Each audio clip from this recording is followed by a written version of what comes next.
I rise to speak on the Safeguard Mechanism Crediting Bill 2022, and I regret to say, like my colleagues in this debate tonight, as I rise at nearly 20 to 3 in the morning in this so-called family-friendly parliament that Labor promised. This, of course, is another broken promise.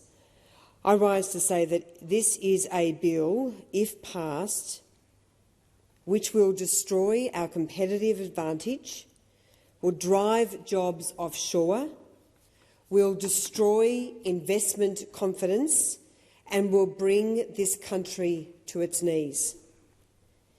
This is a bill which demonstrates that Labor and the Greens in this dirty, rotten deal could not care less about the average Australian. The average Australian who's been hit so hard with skyrocketing cost of living under Labor, who is battling to pay the bills, to put food on the table, to fill the car with petrol, keep the heater on. This is a bill which shows all Australians that Labor is all about slogans and not about substance. And I, like some of my colleagues in this debate tonight, I am also convinced that there are some Labor members or senators who don't believe in this bill because they know the damage that this does to manufacturing, this does to our important industries, this does to the construction sector, this does to jobs, particularly blue-collar jobs. History is going to judge this Labor-Greens dirty deal as a very bad deal for our nation. Just as I believe this Albanese Labor-Greens coalition will be judged as a very bad government for this nation. Australians and the people of Aston, this is ricocheting every single day in Aston. The people of Australia will never forget the price that they pay under Labor, the price of broken promises on interest rates, inflation, wages, mortgages, power prices. Let us not forget that Labor, when in opposition, promised on 97 separate occasions that it would reduce Australians' power bill by, on average, $275 a year. What a laughing stock. What a joke. Broken promises on superannuation, franking credits, even a schools funding increase which was promised but has now been delayed, much to the disgust of the Australian Education Union. So I say to the people of Australia, you will always pay more under Labor. Do not risk Labor. And I say to the people of Aston, look at this basket case of a government. Look what this government is trying to do now. I mean, this is such a disgrace that we are talking about amendments to this bill that senators opposite do not have the courage to present to this Senate. What is going on? Why can't we see these amendments? The Greens are over there earlier in the night boasting about how their deal, their amendments, is going to stop half the gas and coal projects in this country. They think it's wonderful as they bring this country to its knees in partnership with the Albanese Labor government. This is a disgrace that Labor and the Greens have done a deal. We are here 20 to 3 in the morning and we do not have access to the amendments which form part of the proposed legislation before the Senate. What is going on that Labor will not allow us to scrutinise these amendments, will not allow us to debate them, will not be transparent, Where is Labor's integrity? Where is Labor's accountability? Where is the scrutiny? And where are the amendments?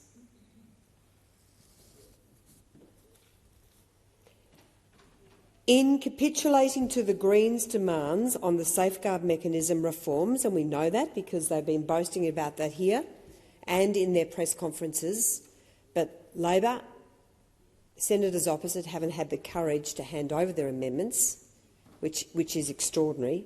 I've never seen anything like it before. Labor has sowed the seeds for not only the next energy crisis but the next economic crisis, one that will far exceed the current crisis in severity. The Labor Green Deal is a hard cap on economic growth. The Labor Green Deal is a hard cap on new industries. It is a hard cap on jobs. This is de-industrialisation, not decarbonisation. This is what the experts have warned the government about. Labor's capitulation could put to an end new mines of any kind, including those which are critical for new critical minerals that will be needed for renewable technology development across the globe.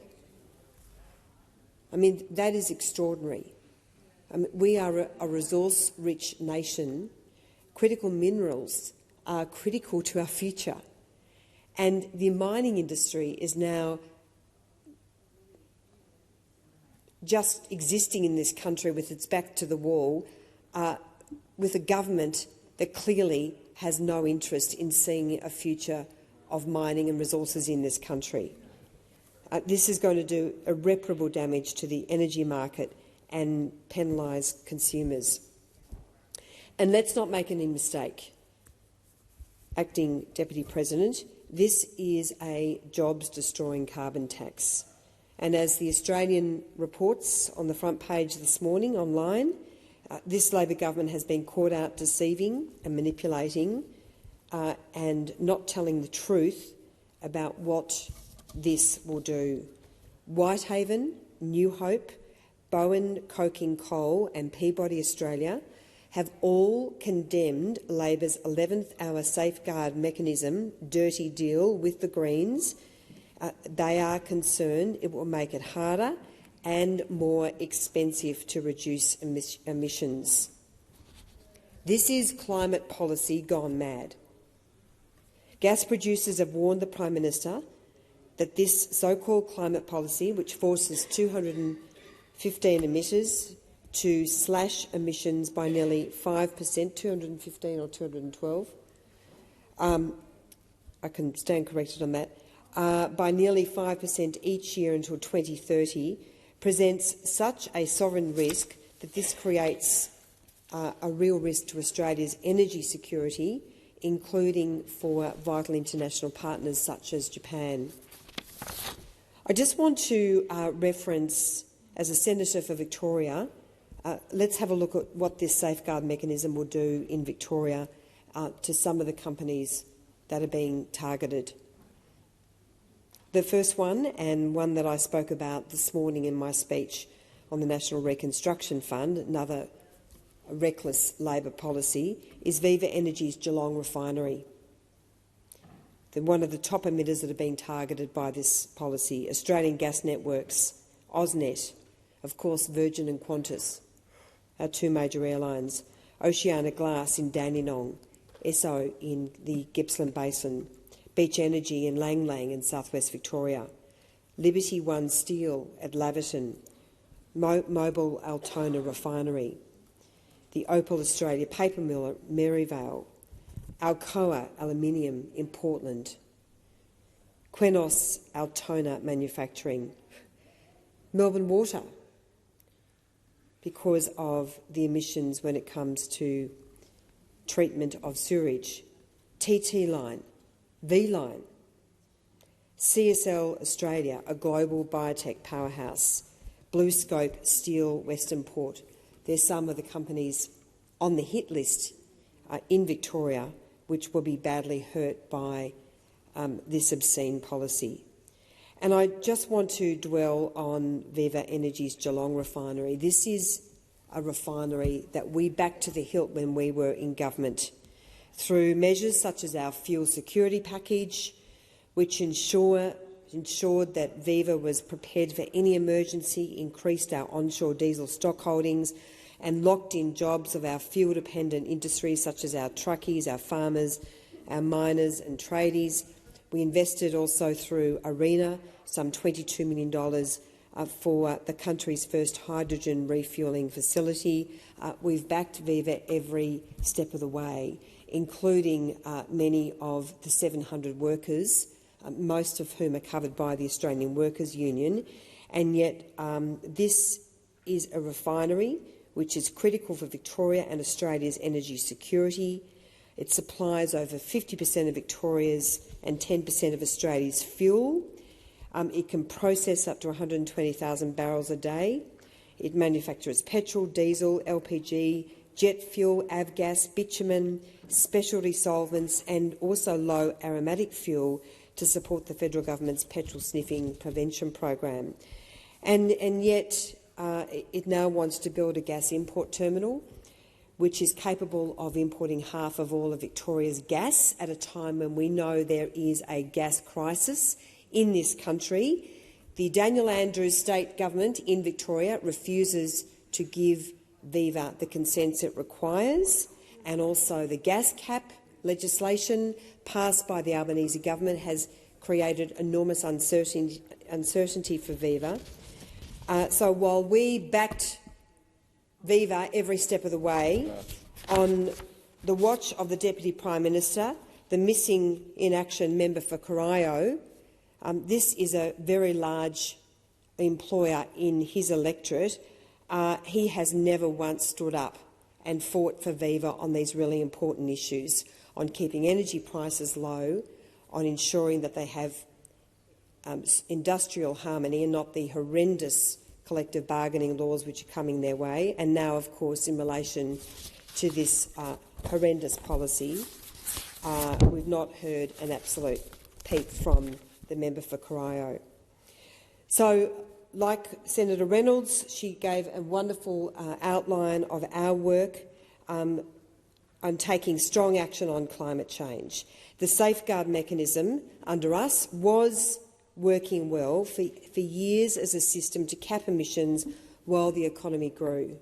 But now what is happening is Labor is changing the purpose of the scheme from one that stops emissions by encouraging businesses and backs technology to a scheme which penalises businesses and increases taxes. So the government is determined to see Australia tax its way to so-called prosperity, a plan that history shows will fail. This climate policy, along with Labor's other climate policies, will put a wrecking ball through the economy. Despite the strongest economic headwinds in decades and having already whacked businesses with higher energy prices, Labor now plans to hit them with a carbon tax. By pricing carbon dioxide at $75, Australia will have a price that is 3 times higher than the one set by the previous Labor government, and it is set to rise to $100 by 2030. Labor is determined to make Australian businesses uncompetitive. The $75 carbon tax is significantly higher than the carbon price of 8 of Australia's top 10 two-way trading partners, putting our industries at a significant disadvantage on the global stage. Australian businesses are at risk of closing down after being rendered uncompetitive, and thousands of jobs are at risk. This is a hidden tax which will hit everyone. As I say, this is absolutely dreadful policy. This constitutes a true betrayal of the Australian people, including blue-collar workers across this country. The government could not care less about manufacturing, about construction, about mining, about resources, about energy security. This bill must be rejected, and if it passes, we will fight it. We will fight to reverse it, this terrible legislation every single day. Thank you.